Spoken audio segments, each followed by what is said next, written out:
hidayah wal ma'na wallahu a'lam bi muradi amma ba'd. Hadirin ma'asyiral muslimin jamaah majlis taklim rahimakumullah. Puji dan syukur mari senantiasa kita panjatkan kehadirat Allah Subhanahu wa taala. Sholawat dan salam semoga tercurah kepada junjungan kita baginda yang mulia Rasulullah Muhammad sallallahu alaihi wasallam, para keluarga, para sahabat dan para pengikutnya, termasuk kita yang hadir di tempat yang berbahagia ini. Amin amin ya Allah ya Rabbal alamin. Ibu-ibu sehat, Bu? Pak sehat, Pak? Sehat? Sampun tak kamu sampun nopo se? Sampun nggih. Antuk boten jagoan. Insyaallah ya. Kalau kira mah masih libur boten kok. Tas nyoblos iki. Libur wis awas kamu ya. Ngaji, pada nyampe ke masjid, ya Allah sudah mati lampu, alhamdulillah. Nanti nama mati lampunya lokal.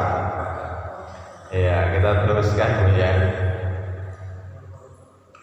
Ternyata mau pakai lampu hias kayaknya. Kabupaten.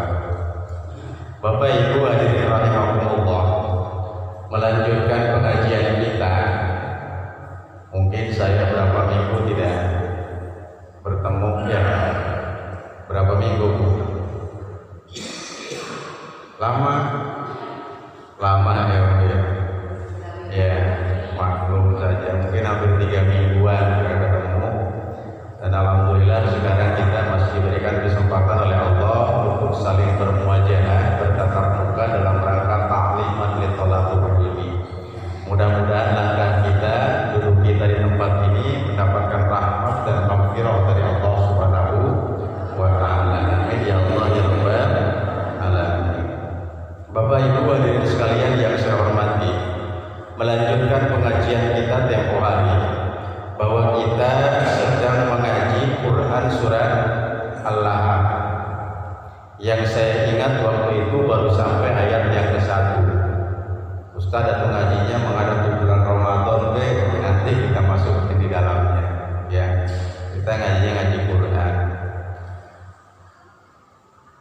Di mana di dalam penjelasan sebelumnya ketika berbicara tentang Quran surat Al-Lahab itu kita sudah mengetahui tentang asbabun nuzul, sebab turun dari Quran surat Al-Lahab. Lalu kemudian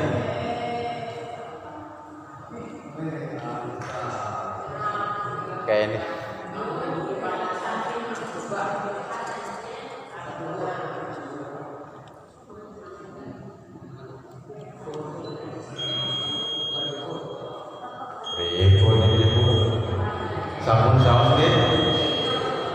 sampun saus pengajian ini.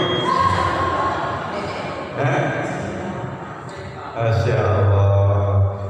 Lain dari yang lain biasanya mereka mati baru dipakai ngaji kebetulan. Amat lemah ini waktunya. Iya. Baik Bapak Ibu hadirin sekalian yang saya hormati, dari ya kepotong terus ya berbicara yang mati lampu. Di Quran surat Al-Lahab itu kita sudah tahu asbabun nuzul, sebab turun-turunnya. Kita sudah tahu bahwa siapa itu Abu Lahab.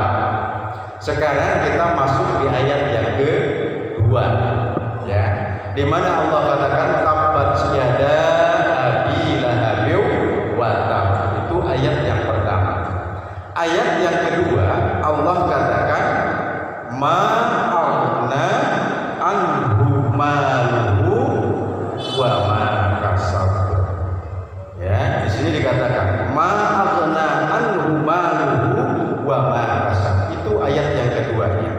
Artinya kata Allah, tidaklah berfaedah, tidak akan berguna kepadanya, yakni kepada siapa? Kepada Abu Lahab, maluhu hartanya, wa ma kasab, dan apa yang dia upayakan atau yang dia usahakan. Kenapa Abu Lahab sampai dilaknat seperti itu? Karena Abu Lahab melaknat Rasulullah Muhammad sallallahu alaihi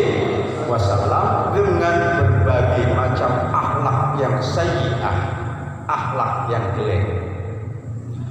Bahkan di sini dijelaskan dalam tafsir Jalalain, makna ma agna anhu maluhu wa ma kasab ay maluhu, yakni harta yang dimiliki oleh Abu Lahab. Abu Lahab kan waktu kemarin kita ketahui bahwa dia itu seorang saudagar, banyak hartanya. Kalau kata orang Serang mah bro dijuru, bro dipantok, ngalayah di tengah imah. Lamun cek wong Cigadeng mah saking katane boten kewadahan. Bahkan turun iki nganggo kasur si picis doang. Saking katane Abu Lahab itu digambarkan oleh Allah seperti ini. Tetapi Abu Lahab di dalam Quran surat Al-Lahab itu ma'aghna anhu, tidak akan bermanfaat dari Abu Lahab, dari apa yang dia miliki, yakni air malu, dari hartanya. Harta Abu Lahab tidak akan ada gunanya. Air wakasbu, dan usaha yang dilakukan oleh Abu Lahab. Na'udzubillah summa na'udzubillah min dzalik. Jangan sampai apa yang kita miliki, apa yang kita upayakan tidak akan berfaedah, tidak akan bermanfaat untuk kita semua. Na'udzubillah summa na'udzubillah min dzalik. Ay waladu, ini dalam tafsir Jalalain dikatakan ay waladu, dan anak keturunan Abu Lahab tidak akan ada faedahnya. Na'udzubillah, bisa kebayangkan. Bahkan sebaliknya, apa yang dia miliki akan menjadi sumber laknat dari Allah Subhanahu wa taala. Dari usahanya, dari hartanya, dari anak dan keturunannya akan menjadi laknat di hadapan Allah Subhanahu wa taala. Ini yang akan dialami oleh Abu Lahab. Tentu bagi kita pun seperti itu. Kita punya harta, kita punya usaha, kita punya anak dan keturunan, bukan malah membawa manfaat untuk kita, tetapi justru harta kita, usaha kita, anak dan keturunan kita akan mendatangkan laknat dari Allah kalau semua itu kita gunakan untuk tidak di jalan Allah Subhanahu wa ta'ala. Na'udzubillah. Mari kita istighfar. Mari kita hati-hati. Ini ayat yang keduanya. Lalu di ayat yang ketiga Allah katakan, ayat ketiganya itu apa kan? Sayasla nara dzata lahab. Awas ya, nanti menggal kalimatnya, jangan sayasla naron, itu salah. Sayasla naron itu baru, sayasla berjalan, naron ke neraka. Jadi pemenggalan kalimatnya Al-Quran itu harus betul hati-hati ya. Ayat yang ketiganya Allah katakan sayasla naron dzata lahab, artinya kelak dia akan masuk di dalam api yang sangat bergejolak. Pak Ustaz, api yang bergejolak itu apa? Yakni nerakanya Allah Subhanahu wa ta'ala. Kalau manusia, kalau orang sudah divonis oleh Allah masuk ke dalam neraka, maka itu orang yang paling rugi di hadapan Allah Subhanahu wa ta'ala. Abu Lahab sudah dilaknat oleh Allah akan masuk ke dalam neraka. Kenapa dia dilaknat seperti itu? Karena mengingkari ajarannya Rasulullah Muhammad sallallahu alaihi wasallam. Bu, neraka wonten pinten? Neraka wonten pinten? Panci 8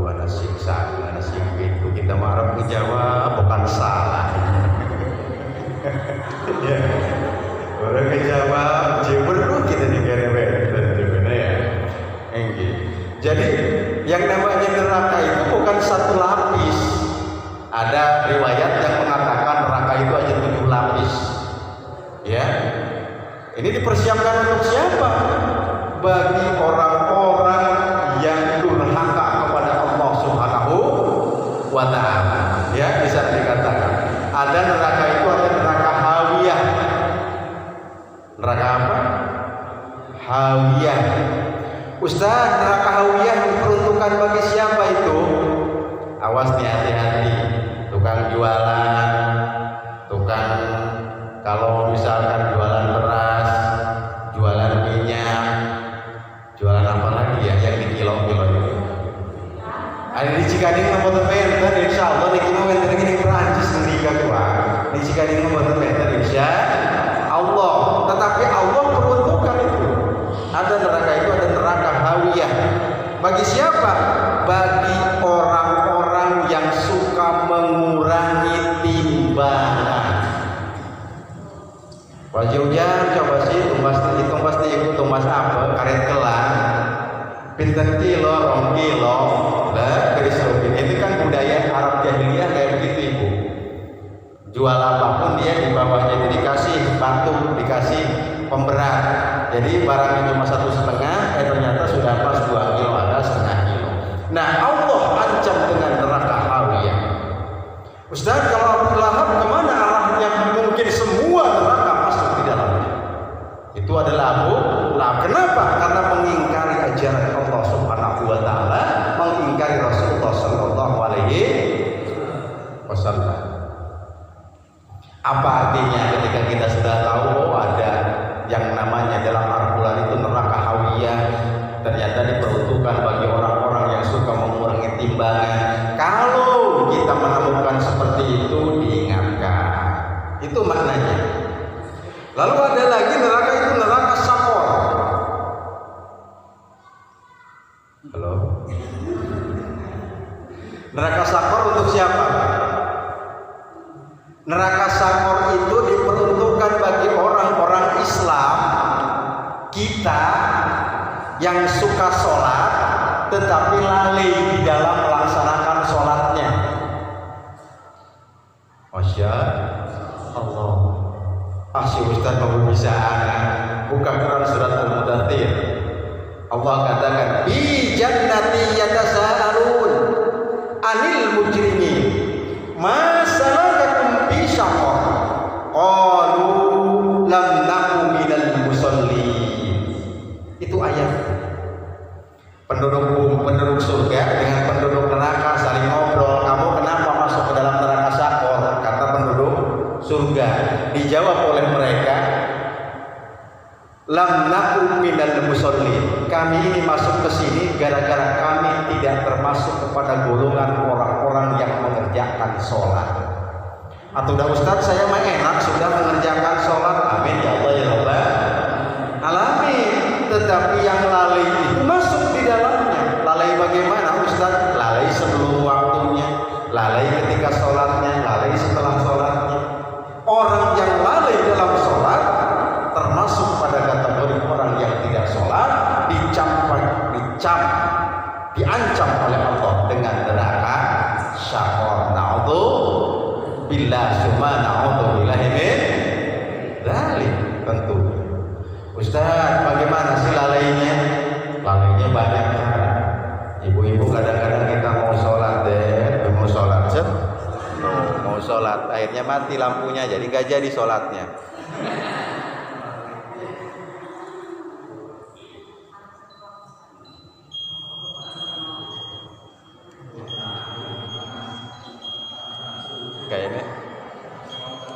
Kayaknya beneran nih, sampun saus lagi ya. Sampun saus nih, aja. Masya Allah. Ya Allah, ya Rabbana, ya gitulah, kan berbagai macam. Sampai mana tadi? Neraka sakor. Neraka sakor itu diperuntukkan. Ibu silakan lihat. Menurut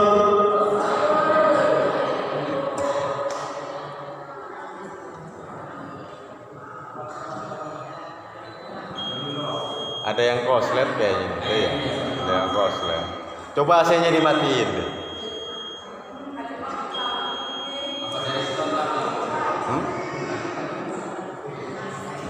Yang Yang sangat mungkin AC kayaknya. AC kayaknya. Coba deh.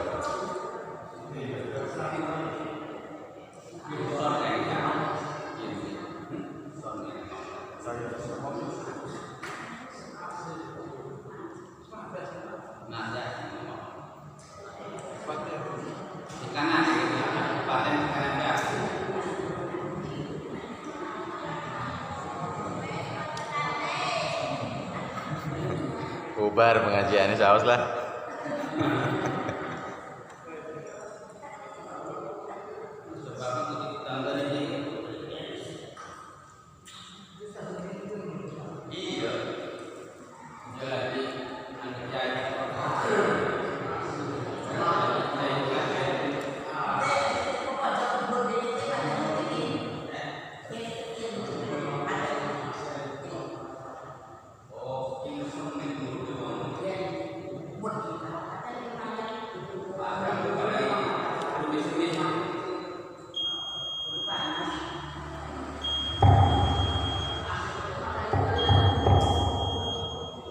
Sambil jalan sama dia.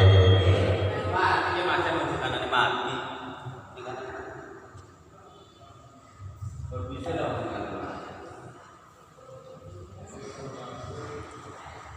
Jadi kembali bahwa ternyata Allah menciptakan lapisan-lapisan. Sampun iki mampu. Nggih.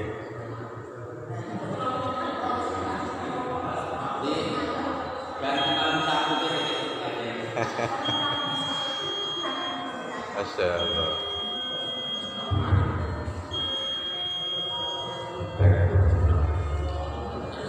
Lanjut ya. Ayat kedua ini mau bahwa ayat ketiganya itu saya bahwasanya kelak Abu Lahab akan masuk ke dalam neraka. Dan neraka itu ternyata itu ada 7 lapis minimal menurut para ulama. Lagi-lagi lapis lagi ya.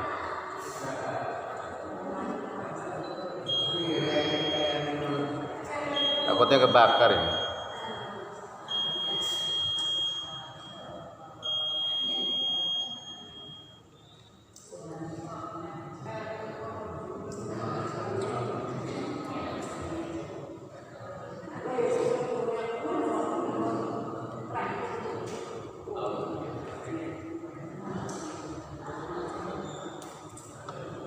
Sampun nggih.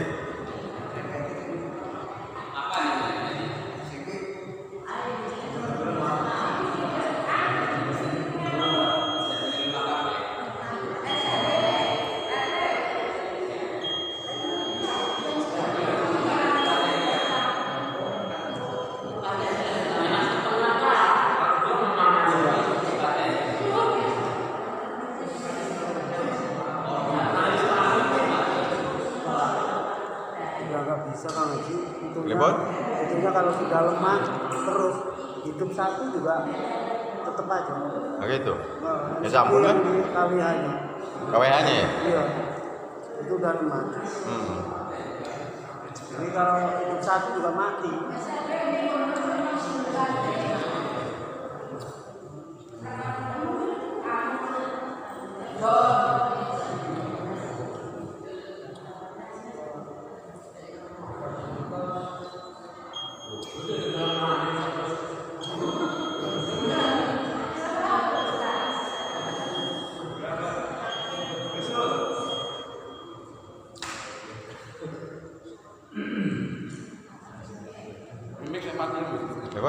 Mati kalau dites.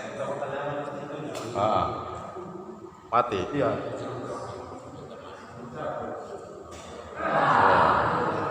Nah kebakaran, takut kebakar. Nah kebakar.